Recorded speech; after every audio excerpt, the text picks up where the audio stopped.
InfraRed, Chapter 1, What Nightmares Are Made Of. I was running. It was nighttime and a winter chill was in the air. I was holding my right side as I ran, feeling pain with every step I took.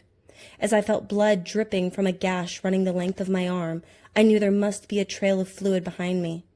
Other than the minute fear I might bleed out, I could care less right now.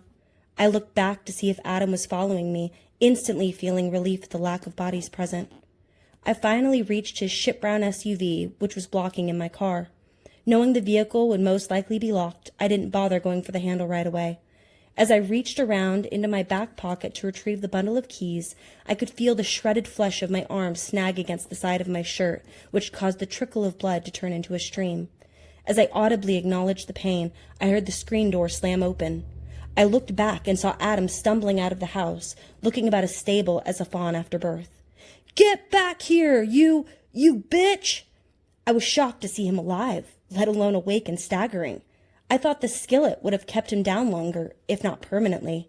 As I saw him gaining his balance, I felt the desperate need to hurry. I unlocked the door and threw it open before leaping inside.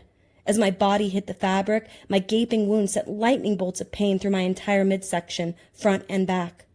As Adam began barreling towards the vehicle, I worked to ignore the pain and focus on the open door.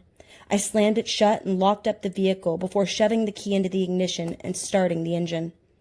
A brief sense of hope washed over me as I realized I might actually make it out of this alive. As I felt around for the headlight control arm, I could hear something slam into the front of the vehicle. I turned on the headlights and looked up to see Adam's body towering over the hood.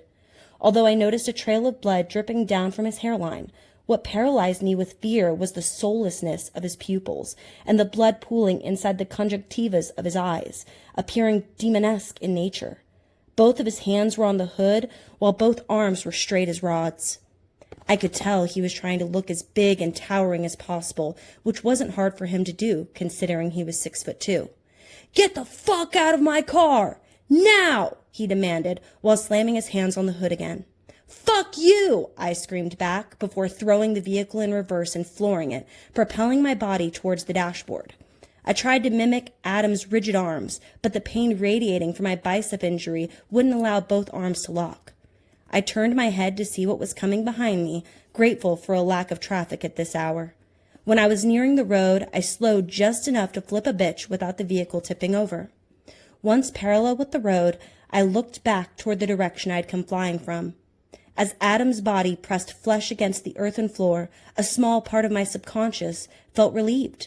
As his arms began bending, his hands flattened against the dirt. He lifted his upper body off the ground before slowly tilting his head back up to eye level. His eyes connected with mine, and I knew that the evil within wouldn't be snuffed out so easily. Even though the brief sense of relief had been squashed, the distance between us gave me an instant courage booster. I rolled down the driver's side window, stuck my left hand out, and lifted my middle finger high up into the night sky proudly, hopeful he would see it. I sped off down the road, no longer feeling the pain that were so prevalent moments ago. I looked down at the radio display and pressed the button, hoping some music would take my mind off my current predicament. As the screen illuminated, a clucking noise, similar to those a chicken makes, began sounding.